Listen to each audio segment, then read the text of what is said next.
Bismillahirrahmanirrahim. Alhamdulillahirrabbilalamin. Allahumma sholli ala Sayyidina Muhammad wa ala ali Sayyidina Muhammad. Kawan-kawan, mungkin kalian udah ada yang tahu, tapi kalau ada yang belum, ya nanti mudah-mudahan jadi tahu dengan konten ini, ya. Yaitu apa? Yaitu tentang kasus pengalian kuota haji, ya, yang mana bagi kawan-kawan yang belum tahu, ya, haji itu ada dua macam tadinya, ya kawan-kawan, yaitu haji reguler sama haji plus gitu ya. Yang mana haji plus ini sekarang dinamakan haji khusus. Ya, perubahan nama, suka sekali orang Indonesia ngubah-ngubah nama, tapi prinsipnya sama aja, haji plus ataupun haji khusus ya. Nah, apa yang terjadi ya? Jadi tahun lalu ya kawan-kawan, kuota haji tahun 2024 ini sebetulnya udah direncanakan seperti ini ya. Jadi kuota yang dipunyai Indonesia itu 241.000 jamaah ya.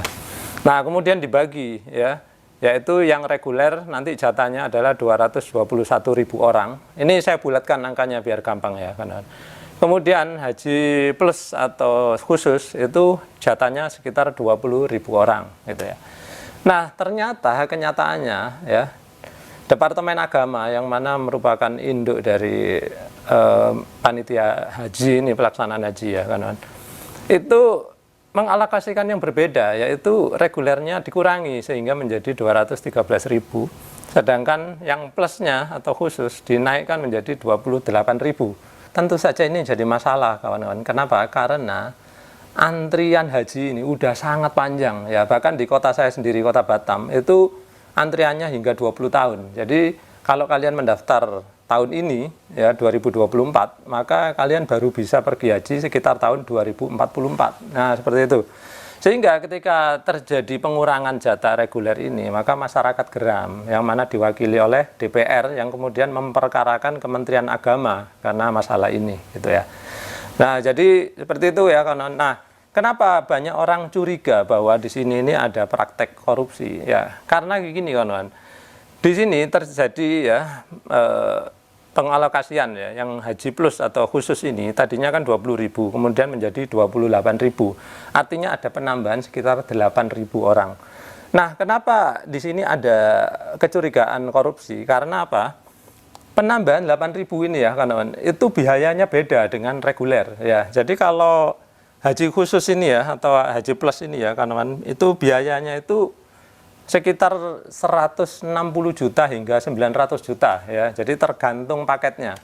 Nah, jadi di sini ada uang yang nilainya sangat besar ya, sehingga pantas kalau ada kecurigaan bahwa ada permainan uang di sini. Nah, sebetulnya ya kawan-kawan, terlepas dari masalah pengalian kuota ini, sebetulnya dari awal ya, bahkan ketika saya kecil ya kawan-kawan, saya merasa pelaksanaan haji ini kayak ada yang nggak adil gitu ya.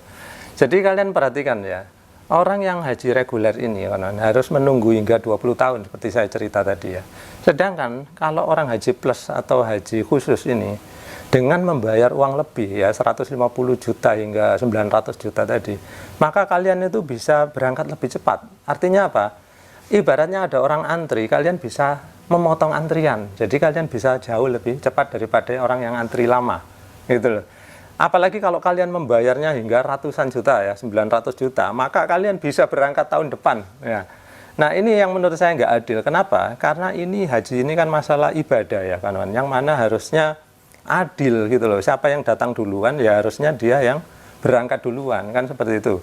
Nah, saya nggak memandang ini aturan dari mana ya, apakah dari pemerintah Indonesia ataukah dari pemerintah Arab Saudi, tapi yang jelas di mata saya ini terlihat tidak adil ya. Sehingga saya mempertanyakan apakah praktek haji plus ini termasuk haram atau tidak ya. Karena apa? Menurut saya, ya kalian bayangkanlah, kalian udah antri misalkan 100 orang ya. Tiba-tiba ada orang datang membawa uang lebih, kemudian dia memotong antrian langsung berada di paling depan. Kalian sebagai orang yang antri duluan, sakit hati nggak kira-kira? Nah, seperti itu ya kawan-kawan. Jadi kalau ada orang yang sakit hati karena dipotong antrian, kira-kira haram nggak ini? Apa praktek haji plus atau haji khusus ini? Ya, ini saya kembalikan pendapat kepada kawan-kawan. Silakan tulis di kolom komentar. Karena saya memandangnya itu kayak nggak bener ya, kayak motong antrian, nggak adil gitu ya.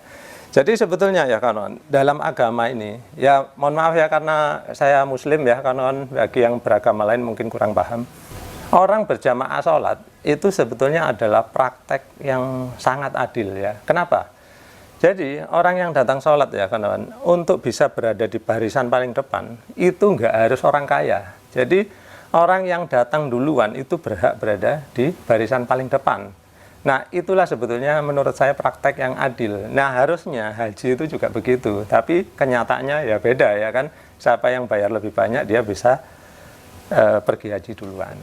Baik kawan-kawan, mudah-mudahan ya dengan adanya konten ini bisa sampai ke telinga pemerintah ya. Sehingga kedepannya pemerintah ataupun siapapun ya panitia penyelenggara haji ya bisa lebih adil sehingga bisa mendulukan orang-orang yang mendaftar duluan, atau orang yang lebih tua, atau orang yang belum pernah melaksanakan ibadah haji ya, sehingga keadilan hadir di situ ya. Meskipun saya ragu ya kawan, kenapa? Karena dengan tidak adanya haji plus atau haji khusus ini, maka ada potensi kehilangan uang yang jumlahnya sangat besar ya, mungkin ratusan miliar atau saya nggak tahu nyampe triliunan atau tidak gitu ya. Baik kawan-kawan, silakan tuliskan pendapat kalian di kolom komentar ini ya. Semoga tayangan ini bermanfaat. Terima kasih sudah menyaksikan.